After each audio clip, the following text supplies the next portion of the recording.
प्रकृतिस्थैर्हृतज्ञानाः प्रपद्यन्तेऽन्यदेवताः तं तं नियममास्थाय प्रकृत्या नियताः स्वया। उनकी कामना द्वारा जिनका ज्ञान हरा जा चुका है, वे लोग अपनी प्रकृति द्वारा प्रेरित होकर अन्य देवताओं को भजते हैं। यो यो यां यां तनुं भक्तः श्रद्धयार्चितुमिच्छति तस्य तस्याचलां श्रद्धां तामेव विदधाम्यहम्। जो भक्त जिस जिस देवता के स्वरूप को श्रद्धा से पूजा करना चाहता है, उस भक्त की श्रद्धा को मैं उसी देवता के प्रति स्थिर करता हूँ। सतया श्रद्धया युक्तः तस्याराधनमीहते लभते च ततः कामान् मयैव विहितान् हितान्। वह भक्त उस श्रद्धा से युक्त होकर उस देवता का पूजन करता है और उस देवता से मेरे द्वारा ही विधान किए हुए उन कामनाओं की प्राप्ति करता है। अन्तवत्तुं फलं तेषां तद्भवत्यल्पमेधसां देवान् देवयजो यान्ति मद्भक्ता यान्ति मामपि। वह अल्प बुद्धि वाले व्यक्ति अल्प फल वाले होते हैं। जो देवताओं को पूजते हैं वे देवताओं को प्राप्त होते हैं, और जो मेरे भक्त हैं वो मुझको प्राप्त होते हैं। अव्यक्तं व्यक्तिमापन्नं मान्यते माम् अबुद्धयः परं भावम् अजानन्तो मामव्ययम् अनुत्तमम्। बुद्धिहीन पुरुष मेरे अव्यक्त अक्षरहित रूप को न जानकर मुझको व्यक्त स्वरूप में जन्म और मृत्यु रूप में ही प्राप्त हुआ मानते हैं। नाहं प्रकाशः सर्वस्य योगमाया समवृताः मूढोऽयं नाभिजानाति लोको मामजमव्ययम्। अपनी योग माया से छुपा हुआ मैं सबके प्रदर्श नहीं होता, इसलिए यह अज्ञानी मुझे अजन्मा परम को नहीं पहचानते। वेदाहं समतीतानि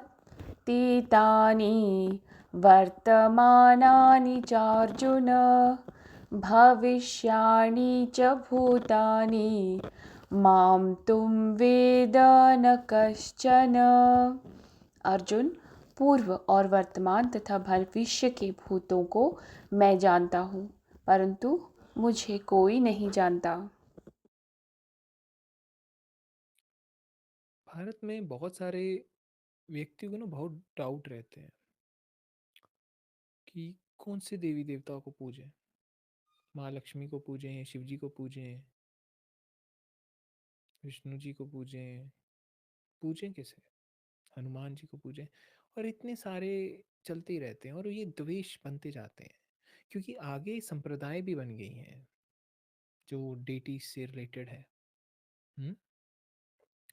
जो इन सभी देवों देवताओं से देवियों से रिलेटेड है। शक्ति प्रथा एक अलग है, देवियों पूजन होता है, वैष्णव प्रथा अलग है, शिवायत प्रथा अलग चल रही है, और इनके आगे सब स्कूल्स भी हैं, डिवीजन और है। भगवान कह रहे हैं कि जो व्यक्ति जिनका कामना द्वारा अपनी डिजायर्स के पूर्ति के लिए उनका जो ज्ञान है ना हरा जा चुका है, छीन लिया गया है। अब जैसे कि किसी व्यक्ति को धन चाहिए तो क्या कहेंगे, माता लक्ष्मी जी को पूजो, कुबेर को पूजो। हम्म? समृद्धि भी चाहिए, गणेश जी को पूजो। मंत्र दिए जाएँगे, स्थापना करवाई जाएगी, सब चीज़ें करवाई जाएँगी। पर पीछे क्या है? कामना है। पीछे कामना है, पीछे हम चाहते हैं हमारी इच्छा पूरी हो, यही चाहते हैं और इसीलिए तो पूज रहे हैं। वे लोग अपनी प्रकृति द्वारा प्रेरित होकर, क्योंकि उनकी प्रकृति, उनका स्वभाव ये है, नेचर ये है, अन्य देवताओं को भजते हैं, क्योंकि वो जो चाहते हैं वैसे ही देवता को पूज रहे हैं। पुराने समय में लोगों को बारिश चाहिए होती थी, इंद्रदेव की पूजा शुरू कर देते थे।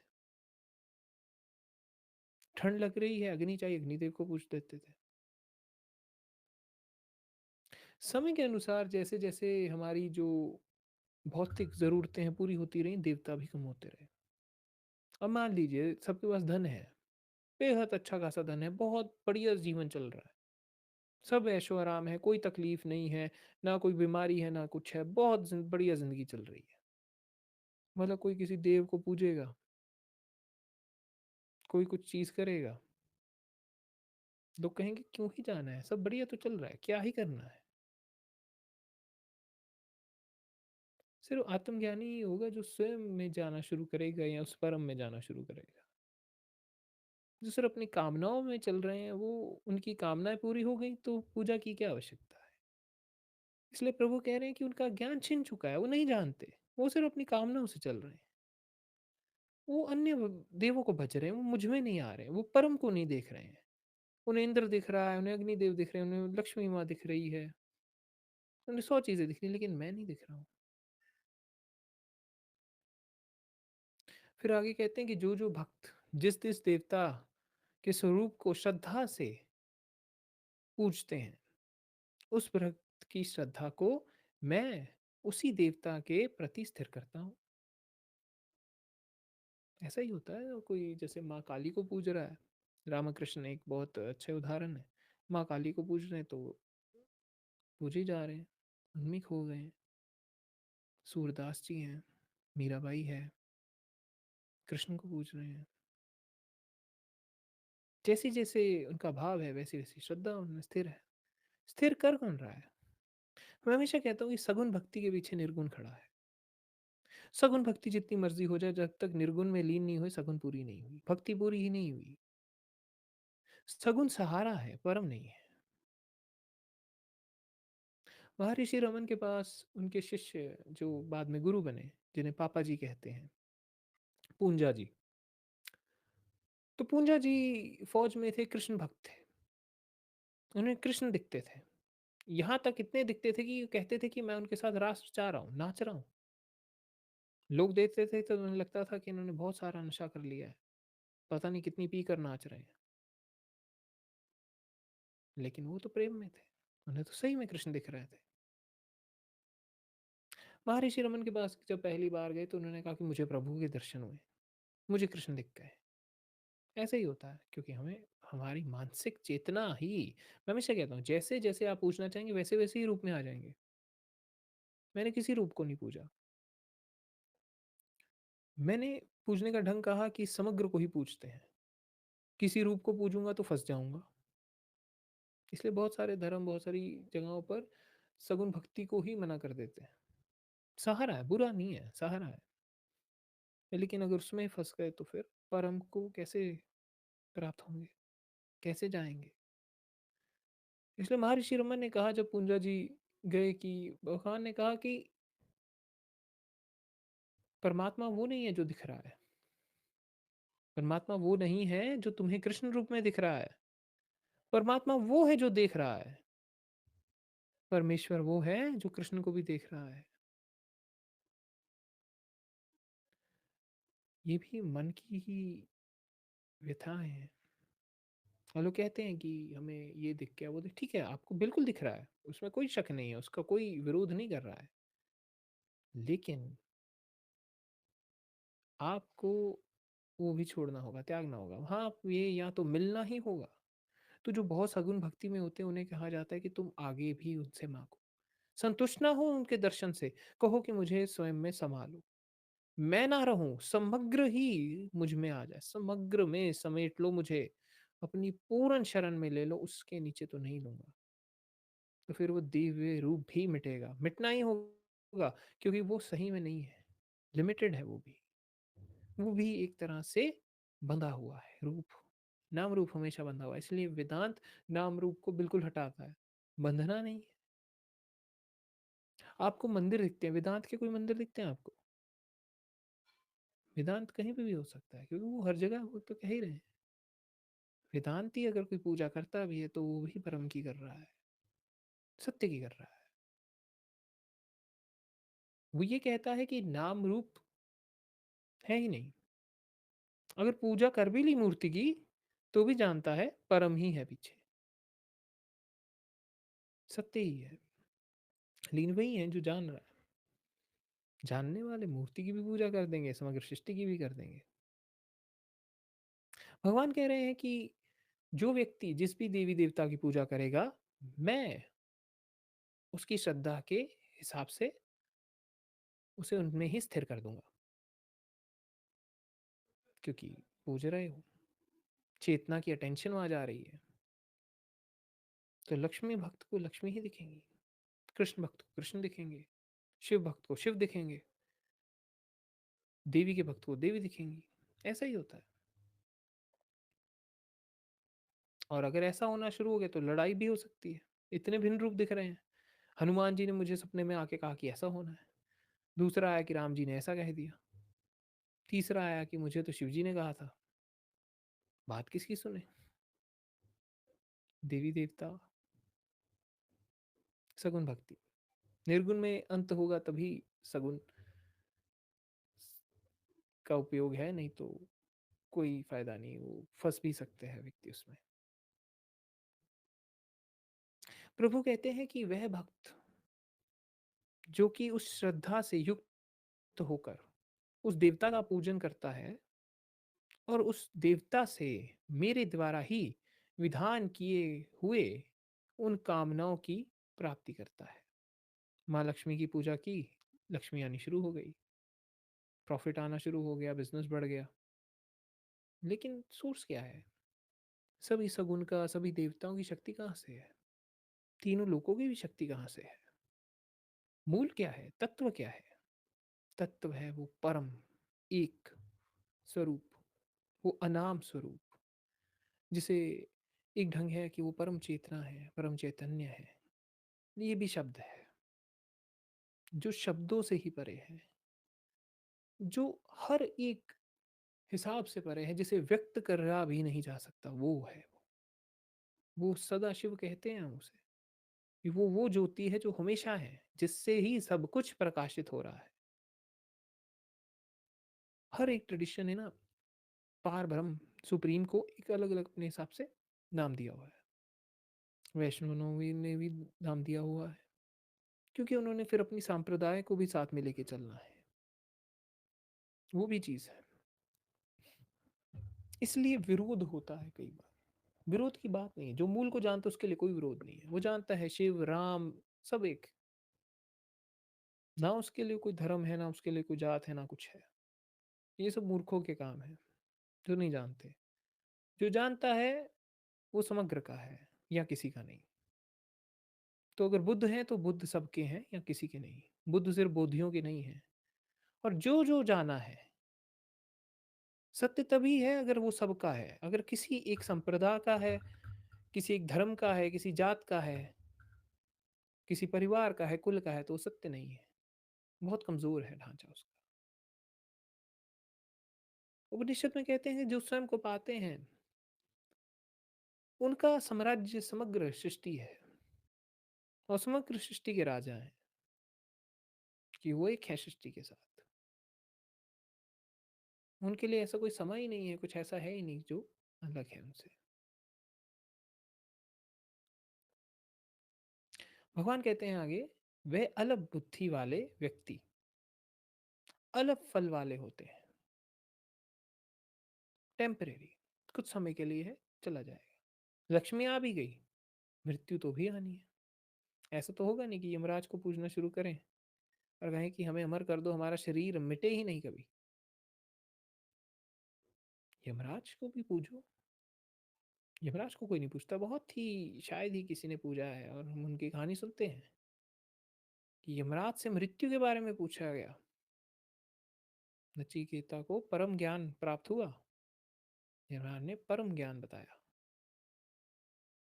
क्योंकि जन्म और मृत्यु एक साथ है, एक है।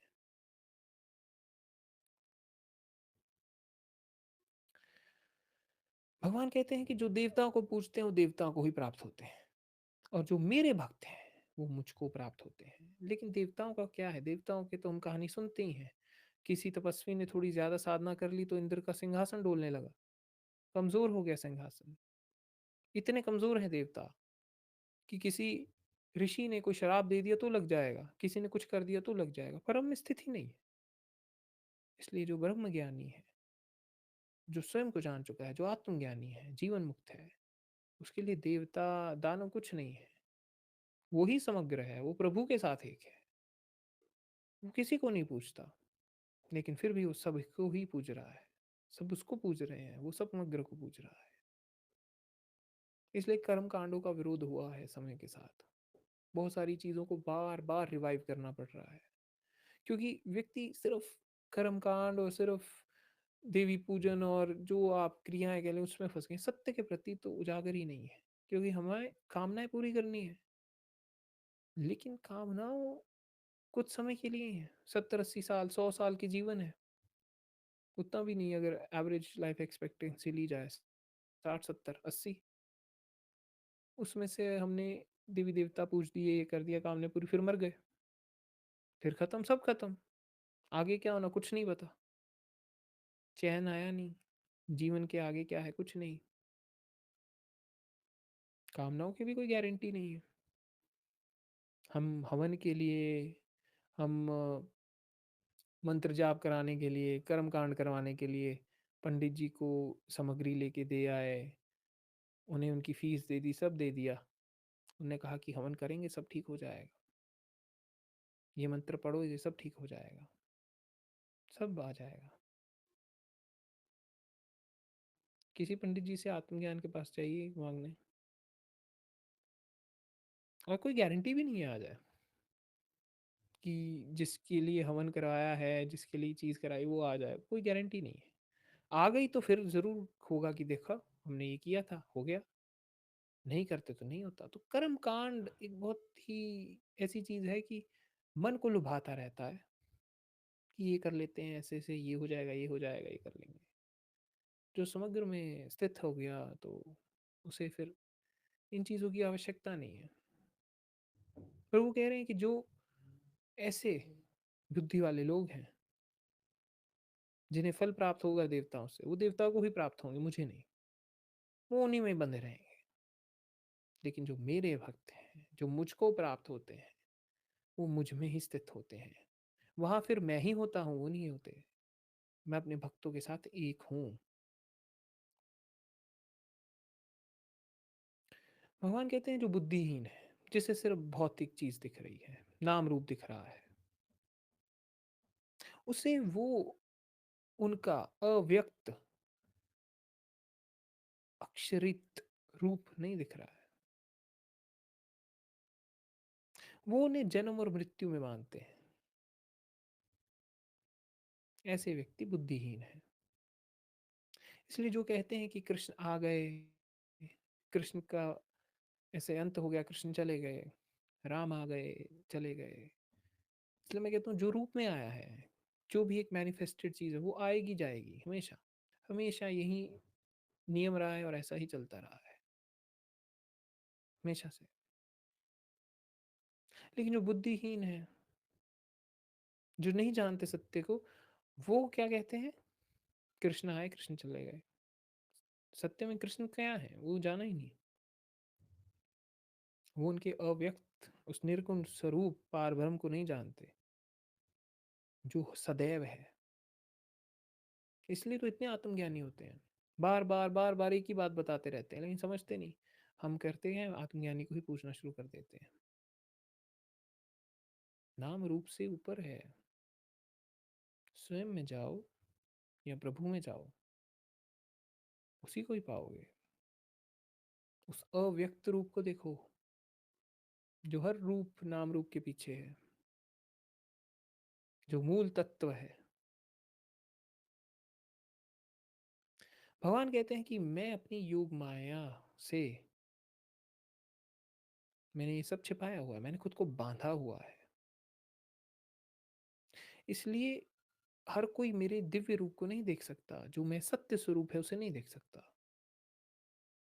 इसलिए ये जो अज्ञानी है, ये मुझे पहचान नहीं पाते। ये मुझे शाश्वत जो अजन्मा है, परम है, मैं वो हूँ, परम चेतना हूँ, वो नहीं जान पाते। जो जन्म और मृत्यु से परे है, जो सदैव है। योग माया है। क्या है योग माया? योग माया है जब कॉन्शियसनेस ने एक रूप में लिया और खुद को जकड़ लिया। इसलिए ना बहुत सारे आत्मज्ञानी ना एक शरीर छोड़ देते हैं, बिकॉज वो मुक्त होना चाहते हैं। शरीर भी बंधन एक तरह से आखिरी रह जाता है, और लगभग हर कोई कोशिश करता है, पर कई बार नहीं अलाउड होता। कई बार जैसा जैसा प्रभु ने चलाना होता है वैसे वैसे चला जाता है, और जब जाना होता है तब ये जाता है। सृष्टि का खेल भी तो चलाना है ना। सभी कैरेक्टर अगर चले गए पहले ही, तो फिर ड्रामा कैसे चलेगा?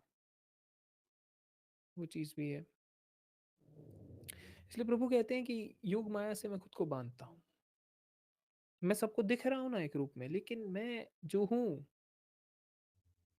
वो हर किसी को दिख नहीं पा रहे। वो बहुत ही कम है जो मुझे देख ले। वही देख सकते हैं जिन्होंने स्वयं को देखा है। जो स्वयं को जानते हैं वो मुझे जानते हैं। मैं हूँ हमेशा। हम भगवत गीता को इसलिए सबसे ऊपर रखते हैं, किसी और देवी देवता के पाठ को नहीं, किसी को कुछ नहीं। हम इनको सबसे ऊपर क्यों रखते हैं? शिव सूत्र, योग वशिष्ठ, अष्टवक्र गीता, श्रीमद् भगवत गीता क्यों ऊपर है सबसे? क्योंकि ये परम की बात है, शाश्वत की बात है, जो सदैव रहेगा हमेशा, और किसी और चीज की बात नहीं है।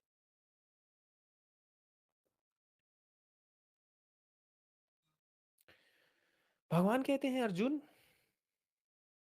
मैं सभी व्यक्तियों को जानता हूँ, उनके भूतकाल को जानता हूँ, उनके भविष्य को भी जानता हूँ,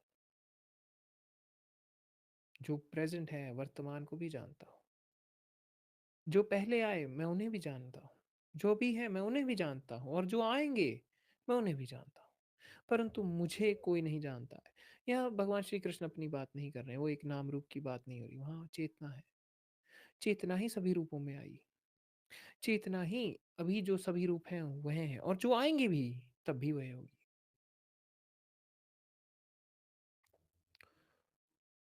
कॉन्शियसनेस ही सब कुछ, हर रूप में। अगर कल को मान लो कि जैसे बहुत डिस्कशन चलती है कि आर्टिफिशियल इंटेलिजेंस खुद को जान लेगी क्या? क्या एक इवॉल्व्ड नई तरह का इंसान बन जाएगा ओवर टाइम, कुछ सालों में, 100-200 सालों में? क्या आधा इंसान रोबोट मशीन जैसा हो जाएगा, साइबोर्ग बन जाएगा?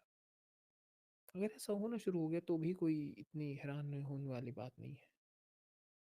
अगर ऐसा हो भी गया तो भी चेतना ही है, उस चीज़ को भी वही है, वही जानेगा हर रूप में। भविष्य का तो कुछ नहीं कह सकते क्या है, पर चेतना का तो है, वो तो पता है। कल को अगर मशीनें भी आ गई, सब कुछ, और इंसान आधा मशीन स्वरूप, जैसे साइबॉग होते हैं, आधा इंसान आधा मशीन, कुछ ना कुछ उसमें चल रहा है, और धीरे धीरे इतनी एडवांसमेंट हो गई कि जो आने वाले व्यक्ति भी हैं वो भी उनके ऐसे शरीर बनने लग गए जैसे कि मशीनें हों। तो चेतना वहाँ पे भी एंटर कर जाएगी, वही होगी। आजकल जो नहीं जानते हैं, बहुत सारे जो रिसर्च सेंटर्स हैं, सरकारें क्लोनिंग बहुत कर रही हैं। क्लोनिंग होती है कि हम ढांचा बना रहे हैं शरीर का। मटीरियलिज्म एट इट्स पीक, सबसे ऊपर चल रहा है। और चाइना में तो बहुत एडवांसमेंट हो रही है, उन्होंने तो इतना तक कर दिया, वहाँ के वैज्ञानिकों ने ढांचा बना दिया कि जिंदा करो इसे किस तरह। अंदर का ढांचा बनाया, कुछ समय के लिए जिंदा रहा, चला गया। मूल चीज़ रह गई ना, तत्व नहीं आया। जिसे हम भारत में आत्मा कहते हैं, वो चेतना। आज तक साइंटिस्ट समझ नहीं पा रहे हैं वो चेतना कैसे डेवलप होती है, एक मटेरियल में, मैटर में कैसे चेतना आ जाती है। क्योंकि शरीर को मटेरियलिज्म मैटर की तरह ही देखता है, भौतिक है। लेकिन इसमें चेतना है जो टेबल कुर्सी और किसी चीज में नहीं है। पशु में चेतना है, पेड़ पौधों में भी है, हालांकि उनका स्तर ऊपर नीचे है, पर कैसे है, अभी तक चल रहा है, खोज चलती रहती है, एक्सपेरिमेंट्स होते रहते हैं। और ऐसा भी समय आएगा जब इंसानों पे और एक्सपेरिमेंट होंगे, इंसानों को इनके ढांचे बदले जाएंगे, ऑर्गन्स कोई फेल हो गए तो कोई नहीं, उन्हें बदल के मशीन लगा दो वहाँ। जैसे कंप्यूटर में एक हार्डवेयर होता है, एक सॉफ्टवेयर होता है ना। हार्डवेयर में मान लो कुछ प्रॉब्लम आ गई, माउस खराब हो गया, माउस पैड खराब हो गया लैपटॉप का, तो क्या करेंगे, एक्सटर्नल माउस लगा देंगे। वेबकैम खराब हो गया लैपटॉप का, एक्सटर्नल लगा देंगे। कुछ और, उसका कीबोर्ड खराब हो गया, एक्सटर्नल कीबोर्ड लगा देंगे, कनेक्ट कर देंगे उसे उससे। धीरे धीरे धीरे धीरे धीरे सॉफ्टवेयर एक नए तरह के कंप्यूटर में एंटर हो जाएगा। तो अगर कल को बहुत सालों बाद, 100 200 हजारों पता नहीं, अगर रोबोट्स भी स्वयं को जान ले तो कोई इतनी हैरानी की बात होनी ही नहीं चाहिए। आत्मज्ञानी तो आत्मज्ञानी है, जो जब होगा वो तब देखेंगे। तो भगवान कह रहे हैं कि जो हुए हैं उन्हें भी जानता हूँ, जो हैं उन्हें भी जानता हूँ, और जो होंगे उन्हें भी जानता हूँ, लेकिन मुझे कोई नहीं जानता। हमेशा ऐसा ही है। जिसने भी स्वयं को जाना है, वो उसने ये पाया कि कोई प्रभु को जान नहीं सकता, बड़े से बड़ा संत कोई भी हो, कोई भी हो, सबसे बड़ा जो आप जिसे बुद्ध आत्म ज्ञानी मानते हैं ना, बुद्ध पुरुष, बुद्ध व्यक्ति मानते हैं, जीवन मुक्त मानते हैं, कोई कह नहीं सकता कि उससे जान लिया उसने, उसको उसको जान ही नहीं सकते, क्योंकि जानने के लिए कोई चाहिए। जो स्वयं को जाना वो हट गया, वो हो ही नहीं पाएगा। महर्षि रमन नहीं कहेंगे कि रमन ने जान लिया सत्य को, रामकृष्ण ने सत्य को जान लिया ना। वही है, उसने जाना हर एक को। आप मुक्ति प्राप्त नहीं करते हैं, सत्य आपको खुद में समर्पित कर लेता है। आप हट जाते हैं, आप नहीं रहते, इसलिए उसे कोई नहीं जान सकता। जानने के लिए कोई दूसरा चाहिए। अद्वैत मतलब दो हट गए, नहीं रहा द्वेष, द्वैत ही नहीं रहा। जानेगा किसे, कौन जानेगा? वो चीज कह रहे हैं प्रभु, परम, कि सबको तो जानता हूं मैं, लेकिन मुझे कोई नहीं जानता है।